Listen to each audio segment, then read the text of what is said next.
جو عدم اعتماد کا اظہار کیا گیا کچھ ایم این اے حضرات کی جانب سے، اب جہانگیری صاحب وہ اسلام آباد ہائی کورٹ کے معزز جج ہیں، تو آپ کو لگتا ہے کہ طریقہ کار پہ عدم اعتماد ہے یا جج صاحب کی ذات پہ عدم اعتماد ہے؟ اس کو کیسے لیگل فرٹرنیٹی کیسے دیکھتی ہے؟ میرا خیال ہے کہ جہاں تک تو طارق محمود جہانگیری صاحب کا تعلق ہے، ہی از اپ رائٹ پرسن اور ان کی انٹیگریٹی کے حوالے سے کوئی کویسچن مارک نہیں ہے. ٹھیک، طریقہ کار پہ البتہ اعتراض ہو سکتا ہے، اور ہمیں بھی کچھ عجیب لگا کہ جب یہ آبزرویشن آئی، کیونکہ میں تو وہاں نہیں تھا لیکن جو میڈیا سے، پرنٹ میڈیا سے میں نے دیکھا کہ یہ جج صاحب نے فرمایا کہ آپ اپنے اپنے فارم 45 لے آئیں اور میں حلف پہ فیصلہ کروں گا.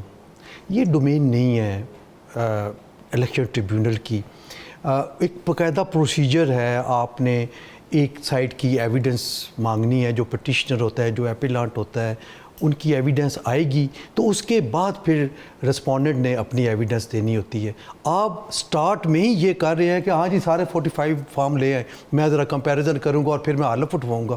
میرا خیال ہے یہ مناسب نہیں تھا. شاید اسی وجہ سے وہ الیکشن کمیشن آف پاکستان میں امیدواران گئے ہوں جو کہ قومی اسمبلی کے یہ جو نون کی لیگ کے ہیں، اور اسی وجہ سے شاید کیا گیا، چونکہ وہ فیصلہ میں نے پڑھا نہیں ہے، میں اپنے اندازے پہ بات کر رہا ہوں. یہ دیکھیں نا، یہ ایک طرح سے ٹرینڈ ہی چل پڑا ہے. خاور مانیکا صاحب نے بھی آخری ٹائم پہ اعتراض کر دیا. یہاں پہ بھی یہ معاملہ کتنے دنوں سے چل رہا تھا، اور یہ لوگ جب یہ معاملہ پہلے ہائی کورٹ میں گیا تھا تو اس وقت نون لیگ کے ایم این اے حضرات نے پریس کانفرنس کی تھی کہ ٹریبیونل میں جب جائے گا وہاں پہ ہم سب کچھ پیش کریں گے. تو فارم 45 پیش کر دیتے. یہ جو نیا ٹرینڈ ہے کسی بھی کی جانب سے ہو، کوئی بھی جماعت کرے، ایک چیز پروسیجر جو ہے وہ اڈاپٹ کرنا چاہیے. ٹھیک ہے، جب بھی آپ پروسیجر کو سکپ کرتے ہیں پھر گڑبڑ ہوتی ہے. ٹھیک ہے. دیکھیں اسلام آباد ہائی کورٹ نے بڑا اچھا فیصلہ کیا سائفر پہ، بہت اچھا کیا، سب کچھ کیا، لیکن ایک پروسیجر ڈیفیکٹ ہائی کورٹ سے بھی کمٹ ہوا، اور وہ یہ ہوا کہ انہوں نے بانی پی ٹی آئی کی جو اپیل ہے وہ آؤٹ آف ٹرن فکس کی.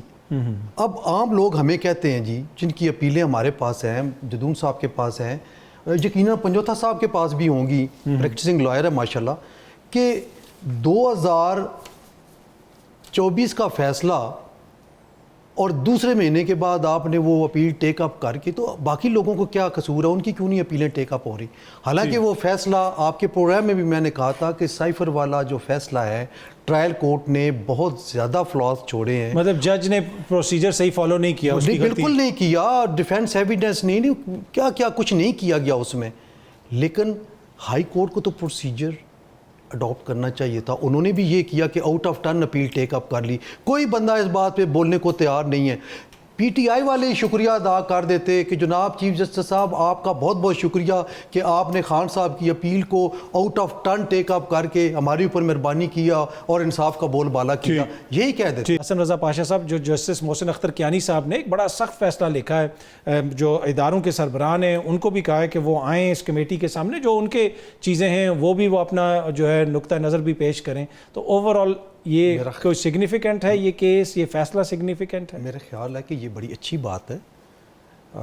ایک شاعر کو اس وجہ سے گم شدہ ہو جانا کہ اس نے کوئی شعر کہا ہے یا کوئی نظم کے ہی ہے، تو یاد آ جاتا ہے حبیب جالب، یاد آ جاتا ہے فیض احمد فیض، حیدرآباد ٹریبیونل یاد آ ان پہ بھی غداری کے مقدمات چلے. ٹریبیونل میں کیوں نہیں ہم سبق سیکھتے؟ پیپلز پارٹی نے چلائے تھے ویسے، بھٹو صاحب نے، جنہوں نے بھی چلائے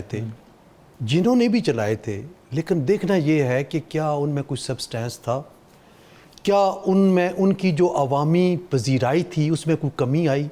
میں سمجھتا ہوں کہ فیض صاحب کو جو شہرت ملی وہ ان کے پس زندان جانے کے بعد ملی، اور پھر جو ان کی وہ شاعری جو زندان میں بیٹھ کے انہوں نے لکھی، وہ ابھی تک موجودہ دور کے جو شعراء ہیں ان میں ان کو تمام سے مختلف مقام پہ پہنچاتی ہے.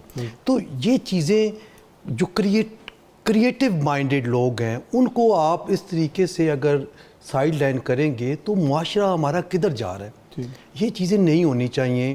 غداری کے مقدمات کیا کریں گے؟ مثلا غداری کا مقدمہ میں سمجھتا ہوں کہ ایک جینون مقدمہ تھا غداری کا، اور وہ تھا پرویز مشرف کے خلاف، جس کو ہم منطقی انجام تک نہیں پہنچا سکے.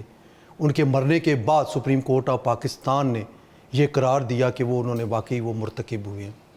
اس کے علاوہ مجھے بتا دیں اس سے پہلے کون سے غداری کے مقدمات کو ہم منطقی انجام تک پہنچا سکے؟ نہیں پہنچا سکے. کسی کو کسی ملک کے اپنے شہری کو جو کبھی اہم عہدے پہ رہا ہو, میں مثال دیتا ہوں رخار علی بھٹو کو, اس کے متعلق بھی غدار کہا گیا. میں مثال دیتا ہوں ان کو غفار خان صاحب کو, ہی واز دا انہوں نے کے پی کے اسمبلی میں سب سے پہلے پاکستان کے ساتھ الحاق کی ریزولوشن دی. اسی طرح جی ایم سید نے سب سے پہلے پاکستان کے ساتھ الحاق کرنے کی جو ہے وہ ریزولوشن سندھ اسمبلی میں دی. آپ ان کو غدار قرار دے رہے ہیں. کیا کہنا چاہتے ہیں؟ کل ان کا بیٹا پوتا ایمل ولی خان نے جس طرح اسمبلی میں تقریر کا کہا کہ ہم تو غدار ہیں, ہمارے اوپر تو ابن غدار کا لقب ہے. یہ کیا تھا؟ یہ میسج تھا ان لوگوں کے لیے کہ اس طرح غداری کے سرٹیفکیٹ مت بانٹیں. عمران خان پرائم منسٹر رہا ہے پاکستان کا, جو بھی ہے اس کے نظریے سے اختلاف ہو سکتا ہے, اس کی سوچ اور فکر سے اختلاف ہو سکتا ہے, لیکن کم از کم وہ ملک کا غدار نہیں ہو سکتا. اس طرح کا غدار آج جو مسند اقتدار پہ بیٹھے ان کو بھی سوچنا چاہیے.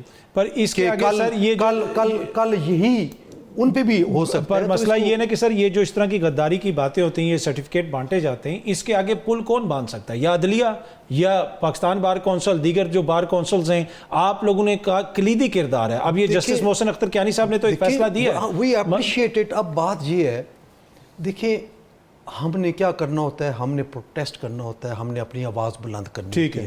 جب بھی کوئی لا قانونی نہیں ہوتی ہے, غیر آئینی کام ہوتا ہے, ہم اپنا رول پلے کرتے ہیں. اور آج نہیں کتنے سالوں سے پر سر یہ جو پنجاب میں خواتین ورکرز کو, اب سپریم کورٹ کا فیصلہ موجود ہے, میرے سے زیادہ آپ قانون کو سمجھتے ہیں, سال سے زیادہ ہو گیا. یاسمین راشد ہو جائیں, صنم جاوید ہو جائیں, عالیہ حمزہ ہو جائیں, وہ جیل میں ہیں اور سال کے بعد دوبارہ نئے مقدمات میں پھر ان کو گرفتار کیا جا رہا ہے. آپ کو نہیں لگتا کہ غلط ہے؟ یہ مطلب کہ عدلیہ نے فیل کیا ہے, جو بنیادی رائٹس ہیں ان کو پروٹیکٹ کرنے میں کہیں نہ کہیں ہماری ناکامی ہے. عدلیہ جو ہے جب اس کے پاس میٹر آتا ہے وہ ریلیف دے رہے ہیں, وہ چھوڑ رہے ہیں, وہ رہا کر رہے ہیں. پھر جو دوبارہ ان کو کسی نہ کسی مقدمے میں ملوث کرتے ہیں ان کی بات ہے.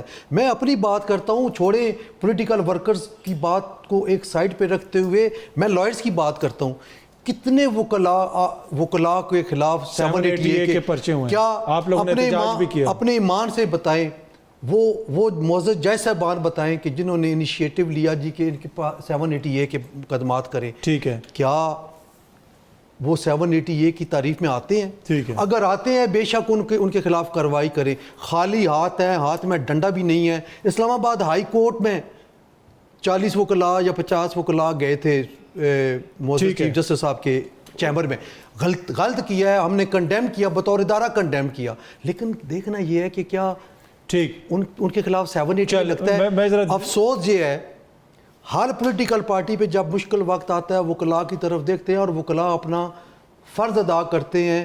ٹھیک ہے, عدلیہ پہ آتا ہے تو وکلاء اپنا فرض ادا کرتے ہیں. ٹھیک ہے, مجھے پاکستان کی پولیٹیکل پارٹی سے ایک گلہ ہے سر, ایک منٹ, ایک گلہ ہے کہ انہوں نے کبھی وکلاء کے خلاف جو یہ پرچے ہوئے ہیں ان کے خلاف کبھی آواز اٹھائی ہے؟ نہیں اٹھائی. کیوں نہیں اٹھائی؟ یعنی آگے لگنا ہو, بحالی ڈیموکریسی کی تحریک چلانی ہو, آپ نے بحالی عدلیہ کی تحریک چلانی ہے, وکلاء سب سے آگے ہیں.